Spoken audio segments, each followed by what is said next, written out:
Muito bom dia, graça e paz, como havíamos prometido.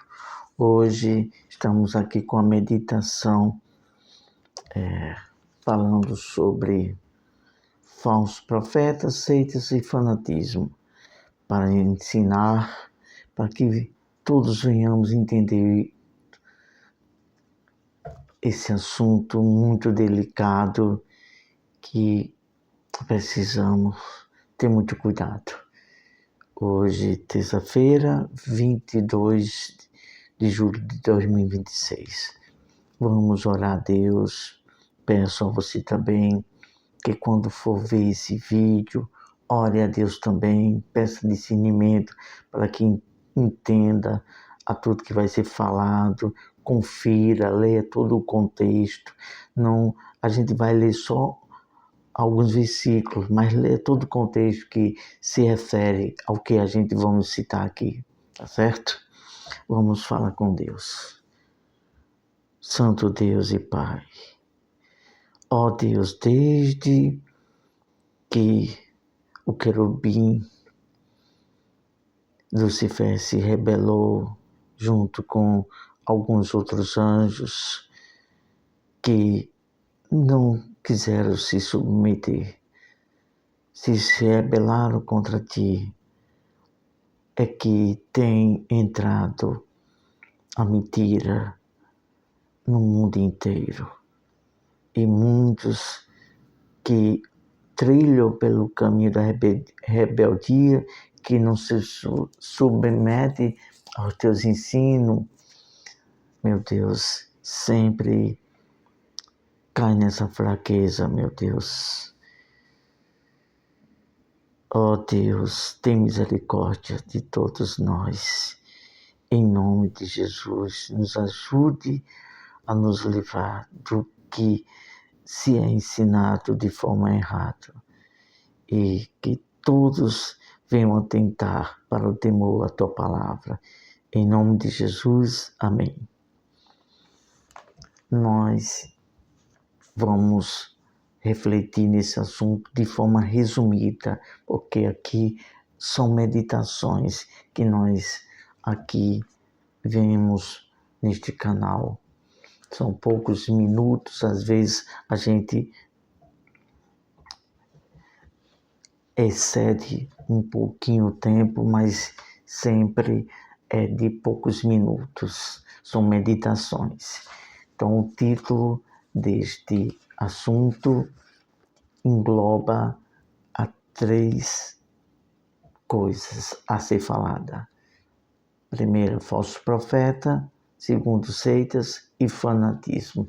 Nós vamos ler um texto, um versículo bíblico na segunda epístola do apóstolo Pedro, capítulo 2, versículo 1, que fala a respeito dos falsos profetas, que diz o seguinte: mas também houve falsos profetas entre o povo, assim como entre vós haverá também falsos mestres, que introduzirão encobertamente heresias condenáveis, e até mesmo negando o Senhor que os comprou, trazendo sobre si repentina destruição.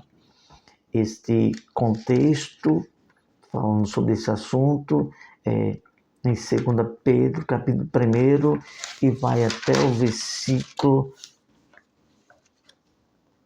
versículo final do capítulo, todo o capítulo 2 de 2 Pedro. Leia depois para entender todo o contexto. Então vamos lá. Como perceber esse perigo? Como cada um de nós tem o discernimento de saber o que é verdade e o que é mentira do que alguém se ensina pela palavra de Deus? E aí então, como?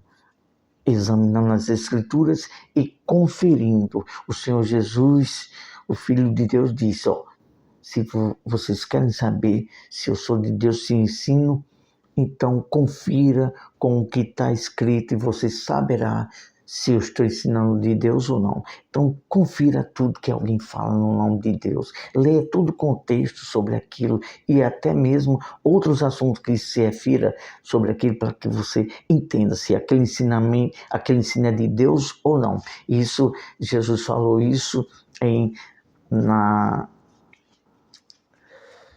no Evangelho, segundo escreveu o apóstolo João, capítulo 7, versículo 17. Está escrito sobre isso. Jesus falando, saber se o ensino é de Deus ou não. Então, primeiro, falsos profetas, eles distorcem as verdades de Deus. Em Jeremias, capítulo 23, versículo 30, diz o seguinte: portanto, eis que sou contra os profetas, diz o Senhor, que furtam as minhas palavras, cada um com o seu próximo. Então, falsos profetas é isso. Pode até estar falando as palavras de Deus, mas furtam, não diz toda a verdade, distorcem. E isso aproveita as outras ideias deles e embutem no ensino para o seu bel prazer, para fazer daquilo que é do interesse deles. É um perigo muito grande. Portanto, atente para essa verdade. Vamos ser bastante breve o possível. Segundo, seitas. Estamos falando de uma forma bem abreviada esse assunto. Seitas, elas têm interesses em comum, não priorizam a prática da verdade de Deus e servem de obstáculos para que outras pessoas não se salvem. Então, seitas é isso. Elas não priorizam, elas não vivem a verdade de Deus. E se tratando da nossa dispensação da graça, muitas delas não vivem o evangelho da graça, pregam e vivem os ensinos da lei para seu bel prazer. Olha só o que o Senhor Jesus falou sobre as seitas, como fariseus e escribas. No Evangelho de Mateus, capítulo 23, versículo 13, diz o seguinte, o Senhor Jesus: ai de vós, escribas e fariseus, porque fechais o reino dos céus aos homens, porque nem vós entrais, nem deixais entrar os que estão entrando. Entendeu bem? Então é isso, seitas. Elas fazem as coisas erradas, ensinam errado, elas não fazem certo, nem ensinam certo para aqueles outros que querem entrar. É isso aí que as seitas fazem, desde o tempo do Senhor Jesus. Então é preciso muito pedir misericórdia a Deus. Você que tem uma Bíblia em casa, examine, pelo amor de Deus. Leia, examine e peça a Deus o discernimento. Vamos para o terceiro e último ponto, que é sobre fanatismo, que é algo muito cruel e perigoso. Olha só, fanatismo é algo que deixa a pessoa lesada. A pessoa fica lesada da mente e restrita a crer só naquilo que o líder espiritual ensina, vírgula. E a palavra desse líder é a verdade absoluta. Só o que ele ensina da maneira dele é que é a verdade. Muitas das vezes você é ensinado por outra pessoa mostrando na Bíblia, mas você passa a crer só naquilo que o líder espiritual fez isso na sua mente. Uma lavagem. E essa pessoa passa a viver em um estágio de desequilíbrio racional. Ela não para pensar. O líder espiritual é quem pensa por ela, é que bota os pensamentos dele nela. essa pessoa vive os pensamentos do líder. Ela não tem raciocínio para raciocinar. Ela não tem direito a raciocinar. Se ela for contra ao que pensa de errado, do que está se ensinando aquele líder, aí ela vai sofrer as consequências. Continuando. Passando a viver sobre manipulação mental, vírgula, de uma fé distorcida da palavra de Deus. Então, está se ensinando uma coisa errada, distorcida, mas ela é manipulada a crer daquela forma. Vamos citar um exemplo aqui e já estamos concluindo. Um exemplo disso, Saulo, que só quando verdadeiramente teve um encontro com a verdade, que é Jesus, foi que entendeu o evangelho da graça de Deus. Paulo era de uma seita farisaica, que era fariseu, e ia perseguir o povo de Deus para aprender, e pensava que estava fazendo a vontade de Deus, pensava que estava fazendo um favor para Deus.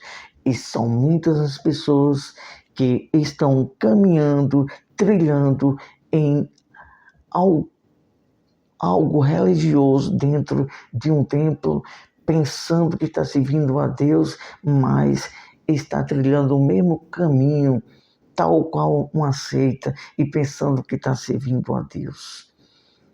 Mas quando Deus vê a sinceridade, que acredito eu, que Saulo, que depois se transformou em Paulo, quando a pessoa tem um encontro verdadeiro com a verdade, Deus muda a identidade dela. A identidade que falamos é a espiritual, a de ser racional, de conhecer, de mudar de verdade.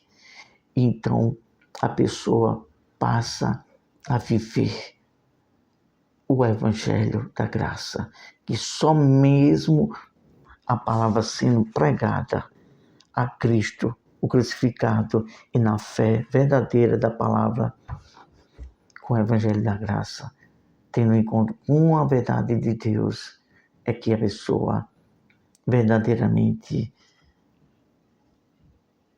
começa a servir a Deus de uma forma leve, inteligente, racional, e a pessoa fica segura com a verdade de Deus na vida dela e serve seguindo com equilíbrio, e tem o pastor dela, o principal, que seguia pela palavra, o próprio Deus e o Senhor Jesus.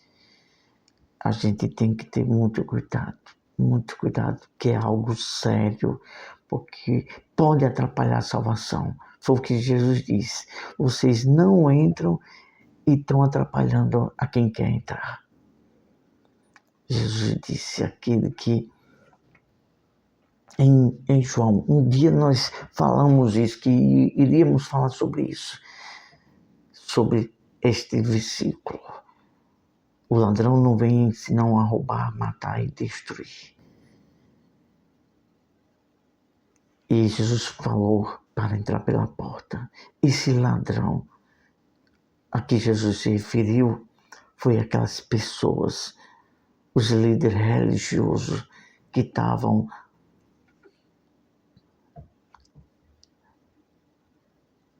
roubando as ovelhas, que não eram pastores, eram mercenários. Então há uma seriedade muito grande de a pessoa verdadeiramente entender, conhecer, ter um encontro com a verdade de Deus e ter ciência que há um perigo muito grande quando a pessoa não conhece a verdade e a tudo que se ensina, e se sendo de uma forma distorcida, há um perigo com a salvação. É muito terrível. E tudo isso começou por meio de um ser espiritual, Lucifer.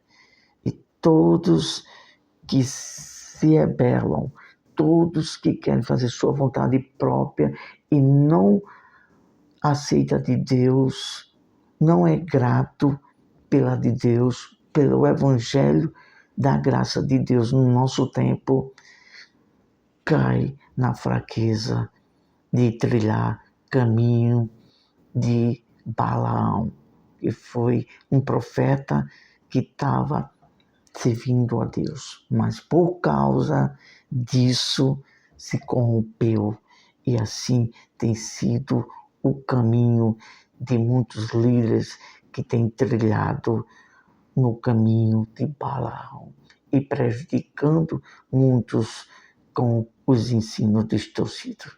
Que Deus tenha misericórdia. Que Deus tenha misericórdia de todos nós, de todos, até mesmo nós, diante de Deus, suplicamos que Deus tenha misericórdia também dessas pessoas que, por algum motivo, ficou inclinado para uma ganância e não está satisfeito com o que tem, com o evangelho simples de Deus em Cristo Jesus, que é o evangelho da graça. Que possa cair a mão de Deus com misericórdia e esta pessoa, a todos que assim trilham esse caminho, possam se derramar, se voltar para Deus e pedir misericórdia, porque Deus é rico em misericórdia. A gente tem que ser satisfeito com o que Deus fez ali por nós na cruz, através de Jesus, e seguir o que está escrito, que Paulo falou para Timóteo. Me perdoe, Paulo falou para Timóteo, não, é o escritor de Hebreus, capítulo 3, versículo 2. Contentai-vos com o que tendes, porque o Senhor tem dito, não te deixarei, nem te desampararei. Então, se você é grato a Deus pela salvação, pelo que Ele fez na cruz, e se coloca na mão de Deus para ser submisso, grato pelo esse evangelho da graça, e está satisfeito, tenho certeza absoluta que Deus cuidará de todos nós. Não é inteligente ambicionar coisas grandes e querer muitas coisas, viver uma regalia muito grande e não se conformar com o que tendes e cair na fraqueza, na ambição que caiu o querubim Lucifer, querendo tomar o trono de Deus e querer muita riqueza, como muitos têm caído nessa fraqueza de possuir muita riqueza através de vantagens por meio da fé. E depois disso tudo, perder a salvação. Não é gratidão, nem é inteligente trilhar e fazer dessa maneira. Pense bem nisso, a sua alma, na sua eternidade. Que Deus tenha misericórdia, sou pecador igual a qualquer um de todos nós que vai ouvir esta meditação. E careço da misericórdia de Deus para continuar sendo grato e se submeter a Deus para que ao final da minha vida conseguir a salvação, a vida eterna com Deus. Vamos orar a Deus. Santo Deus e Pai, em nome de Jesus, meu Deus, tenha misericórdia de todos nós, mesmo daqueles que têm trilhado, têm se inclinado, têm se voltado para a ingratidão, a cobiça. Tenha piedade, Senhor, daqueles que não se submetem ao Evangelho da Graça. Nós te oramos em nome de Jesus. Amém. Deus abençoe a todos. Ótima terça-feira. Que Deus tenha piedade de todos nós. Até a próxima.